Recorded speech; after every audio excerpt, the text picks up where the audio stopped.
The arrival. The Galactic Council Summit of Peace had never seen anything like this in 3,000 years.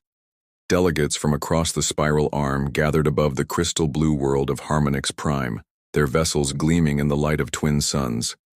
The ethereals brought ships like floating gardens, bioluminescent petals opening to release ambassadors draped in living silk.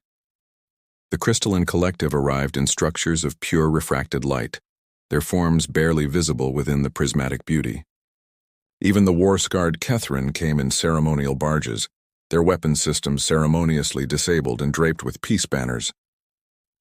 Ambassador Selovix of the Ethereals stood at the observation platform of the Council sphere, admiring the assembly. Each ship was a work of art, a testament to their civilization's highest ideals. Music drifted through the void, transmitted on agreed frequencies. The Melodians were performing their traditional welcome symphony. Magnificent, is it not? Counselor, Thren stepped beside Selovix, their crystalline body chiming softly. 317 civilizations all choosing peace, all laying down their differences for one perfect moment. Selovix's tendrils rippled in agreement. It reminds us why we do this, why we built the Council. In our unity we find... The alarm shattered the moment. Not a gentle chime, not a warning tone. The kind of alarm that hadn't sounded in centuries. The kind that spoke of danger, of violence, of war. Every delegation froze. On screens throughout the sphere, tactical displays flickered to life, showing something emerging from a fold in space at the edge of the assembly zone. What is that? Thren's voice lost all its musical quality. The ship that materialized was enormous. Not elegant, not artistic. It was a brutal wedge of gray-black metal and exposed weapon systems, bristling with missile pods and railgun turrets. Energy coils glowed along its hull like veins of molten metal. Its bow resembled a battering ram designed to split worlds. Point defense systems tracked in patterns that made clear they were active, operational, ready. Identification codes appeared. On the screens, United Humanity Star Vessel Indomitable. Terra Coalition. Delegation status confirmed. They brought a warship. The words fell from Selovix like stones. The humans brought a warship to the Peace Summit. Panic spread through the sphere faster than light. Delegates scattered from viewing platforms. The Melodian symphony collapsed into discord. Security protocols activated for the first time in 300 years, and Council Guard vessels, rarely more than ceremonial, scrambled into defensive positions. Get them on comms, Selovix ordered. Demand they power down immediately. A human face appeared on the main screen. Female, dark-skinned, with short gray hair and eyes that held no malice, only mild confusion at the response her arrival had generated.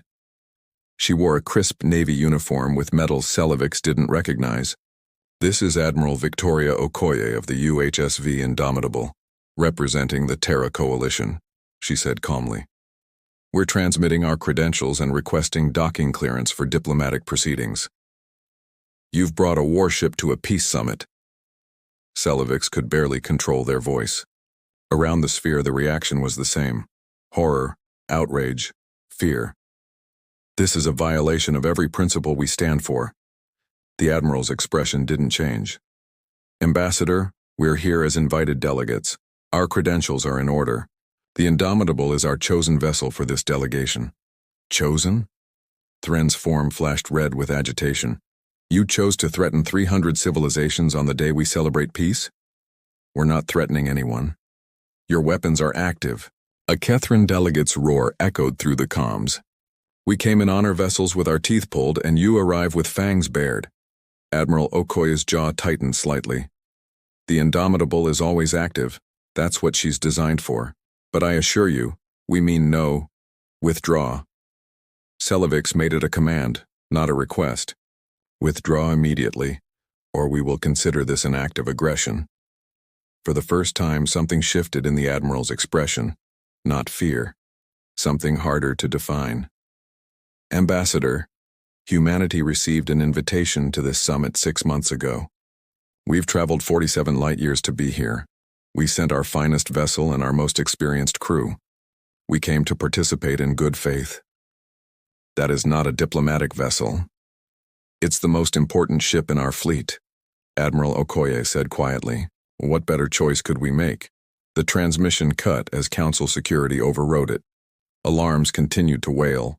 On the tactical displays, the Indomitable held position at the assembly's edge, making no aggressive moves, but every weapon system on her hull tracked potential threats with machine precision. She was a predator in a garden of flowers, and she knew it.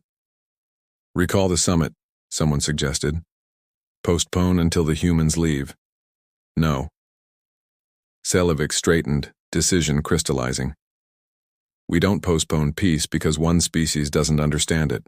We make them understand. They opened a channel to Earth's diplomatic core. I want answers. I want to know why humanity thinks war belongs at a peace summit. And I want them to realize what they've done before this escalates beyond control. On the screens, the Indomitable waited, silent and terrible, her weapons painting targeting solutions across empty space. And aboard that ship, Admiral Victoria Okoye stood on her bridge, looking at the fleet of beautiful vessels surrounding her position, and wondered why no one else seemed to understand what true peace required. The galaxy was about to learn that humans had a very different definition of strength, security, and what it meant to keep the peace. The philosophy of steel, the emergency session convened within the hour. The grand chamber of the Council sphere had hosted thousands of debates over the centuries, but never one like this. Delegates packed the tiered galleries, their forms ranging from gaseous clouds to crystalline structures, to beings of pure thought housed in containment fields. All of them united in one thing: the humans had crossed a line. Admiral Victoria Okoye walked into the chamber flanked by two officers, both unarmed per protocol. She wore her uniform with quiet dignity, moving through a space designed to make visitors feel small. The ceiling soared above them, a dome showing the stars beyond, and 300 civilizations watched her with expressions ranging from fear to fury to simple bewilderment. Ambassador Selevik stood at the central podium, tendrils rigid with controlled anger. Admiral Okoye, you stand before the Galactic Council to answer for a breach of trust so fundamental that some delegations are calling for humanity's expulsion before formal membership even begins. Victoria met their gaze steadily. I'm here to answer any questions the Council has. Then answer this. Councillor Thren's crystalline form pulsed red. Why did you bring an instrument of death to a celebration of life? Why did you bring war to a summit of peace? We didn't bring war, Victoria said simply. We brought the Indomitable. A warship, yes, our finest one. The chamber erupted. Delegates shouted in dozens of languages, translated instantly by the Council systems into a cacophony of outrage. Victoria stood silent in the storm, waiting. Selevik raised a tendril for silence. You admit it then. You knowingly, deliberately brought a vessel designed for violence to an event celebrating its absence. I do. Victoria's voice carried clearly. And I'd do it again. The gasps that rippled through the chamber would have been funny under different circumstances. A Melodian delegate actually swooned, their form flickering with distress. Explain yourself, Selevik demanded. Help us understand what possible justification you could have. Victoria took a breath, choosing her words carefully. How many of you have fought a war in the last 1,000 years? Silence. Uncomfortable silence.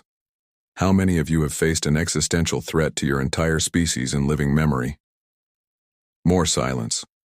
A few delegates shifted, but no one answered. Humanity, Victoria said quietly, has never known a millennium of peace. We've never had a century without war.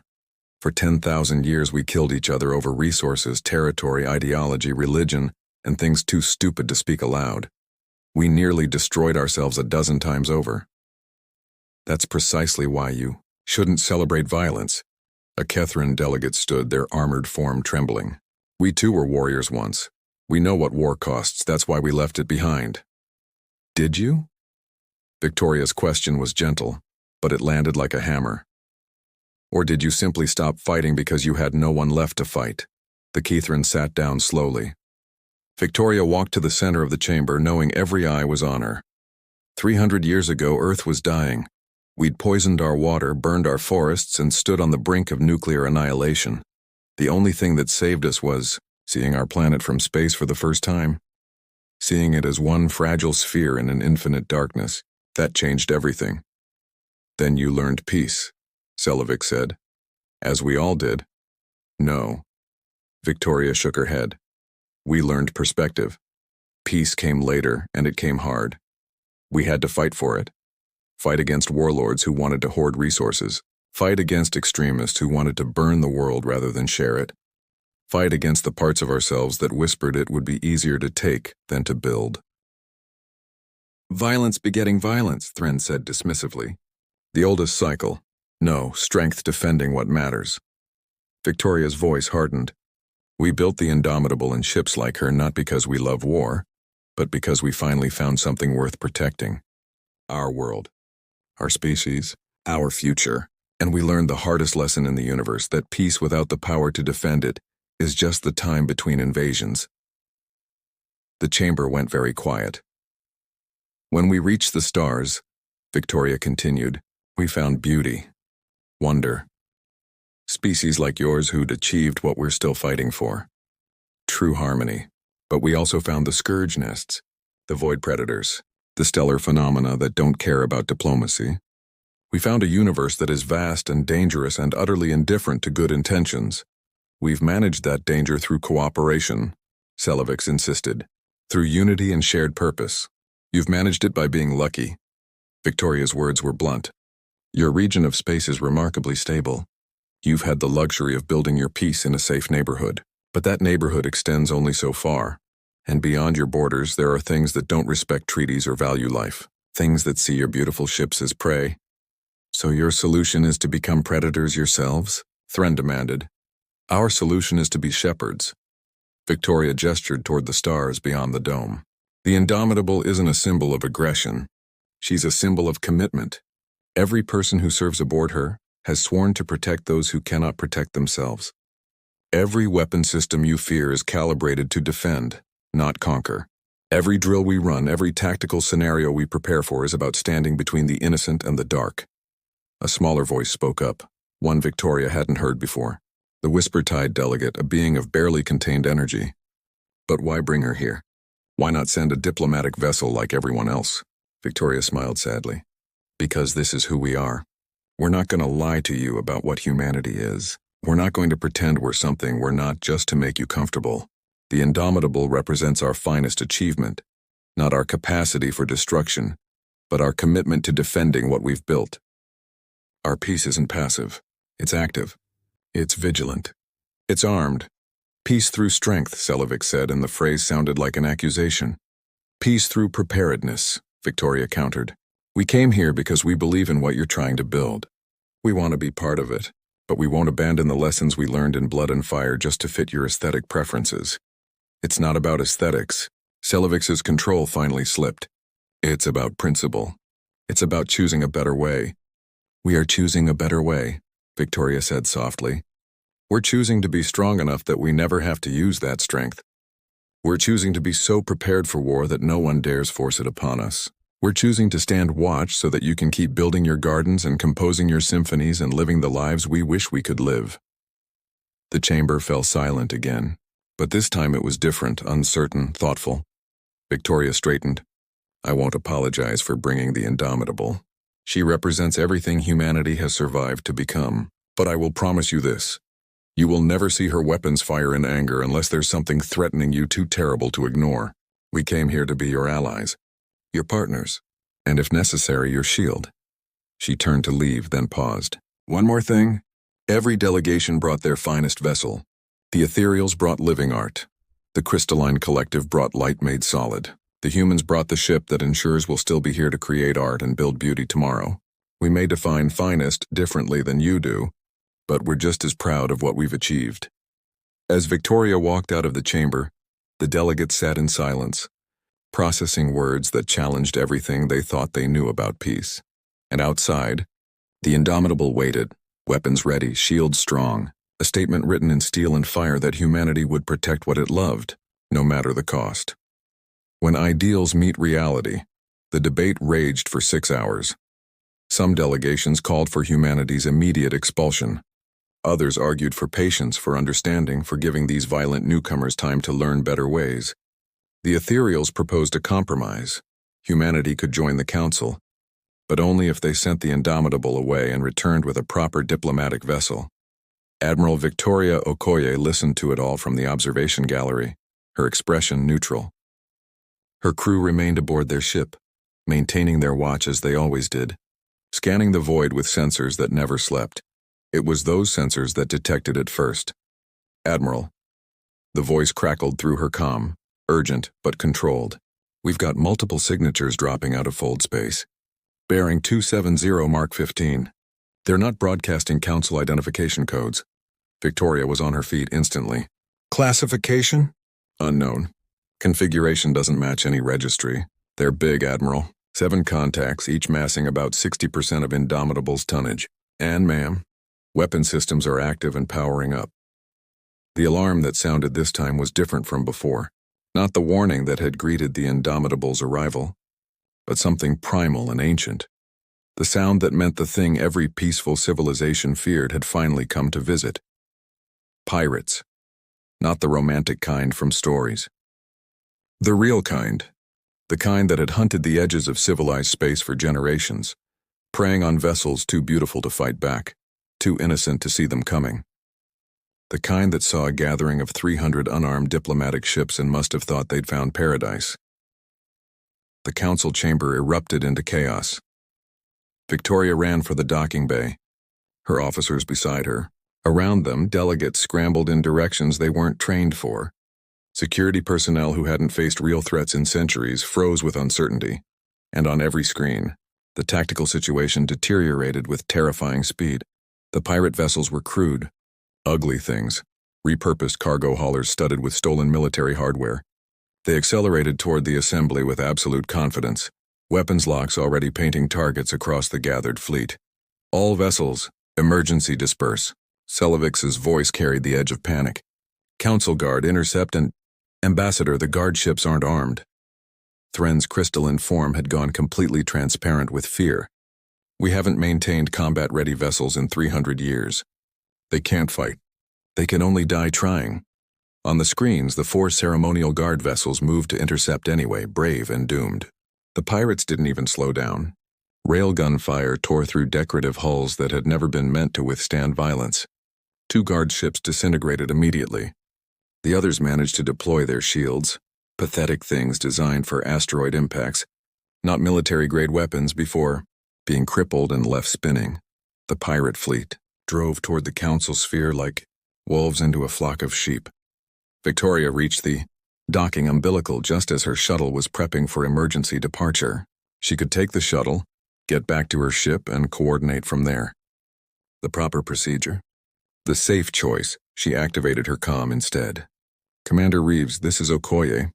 You have operational command of Indomitable. Authorization Okoye 77 Red. Rules of engagement.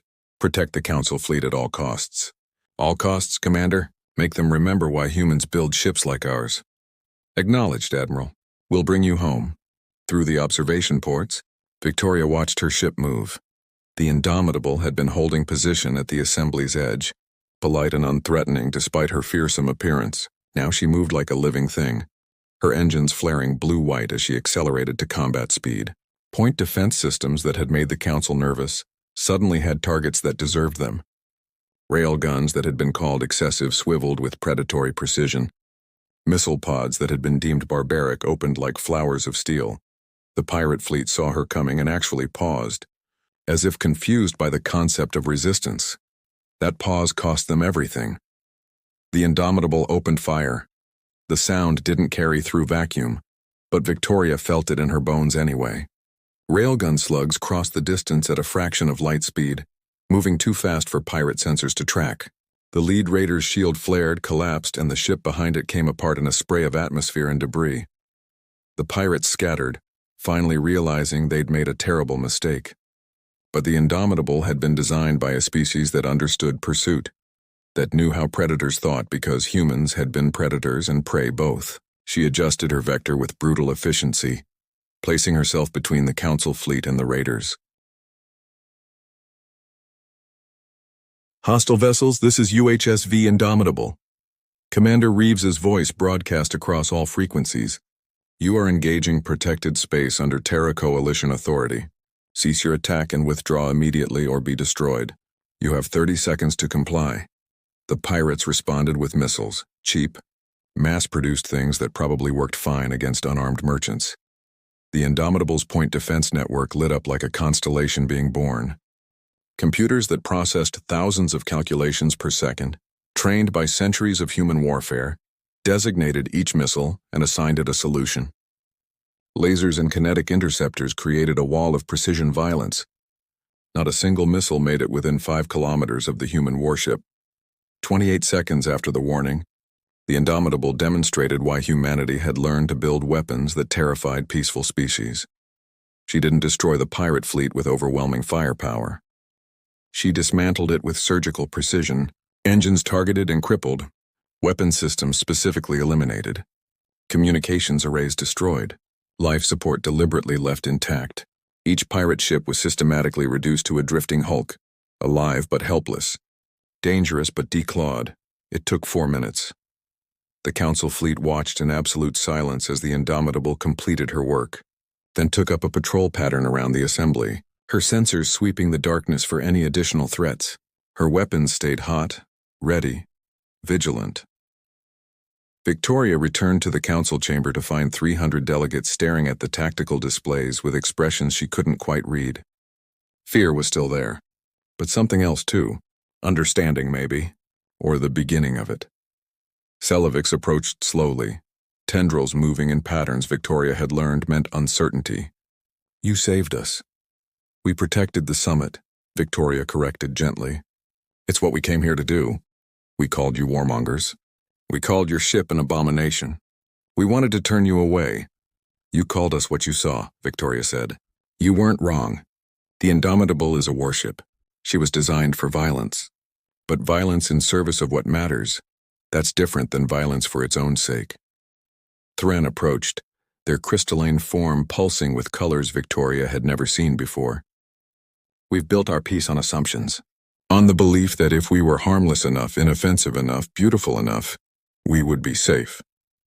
We've been wrong for centuries and didn't know it because we were lucky, because our enemies stayed in the dark where we didn't have to see them. You weren't wrong to choose peace, Victoria said softly. But peace and helplessness aren't the same thing. We learned that the hard way. We nearly destroyed ourselves learning it. But we learned. A younger delegate, whisper-tied again, floated forward. What happens now?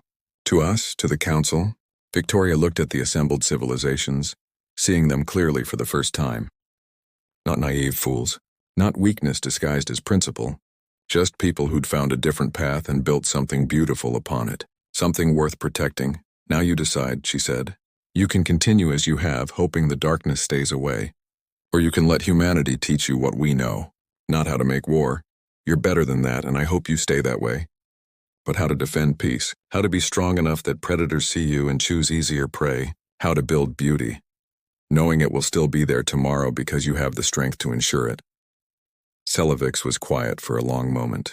Then their tendrils moved in a pattern of formal agreement. The Council votes to accept humanity's petition for membership, and to commission a joint defense initiative, combining our knowledge with your experience. We have much to learn from each other. Not just about weapons, Victoria added. We came here to learn too, how you've maintained peace for so long, how you've built societies without our scars, how you've achieved things we're still reaching for. The Indomitable is our finest achievement, yes, but we'd give anything to live in a galaxy where we didn't need her. Perhaps, Terran said thoughtfully, we can build that galaxy together. You guard the walls while we tend the gardens. And slowly over time, we make the gardens so large that the walls become distant memories. That, Victoria said with the first real smile she'd worn since arriving, sounds like a future worth fighting for. Outside, the Indomitable completed another patrol circuit, her weapons ready, her crew vigilant, a sword held in steady hands not because humanity loved violence, but because they loved what violence could protect. The galaxy had learned something that day. Peace wasn't just the absence of war. It was something that had to be defended, maintained, and sometimes fought for by those strong enough to bear that burden. And humanity, scarred and careful and always watching the darkness, had finally found their place among the stars. Not as conquerors, not as warriors, but as guardians. The summit continued, and for the first time in its long history there was a warship in the assembly. And every delegate there was grateful for it.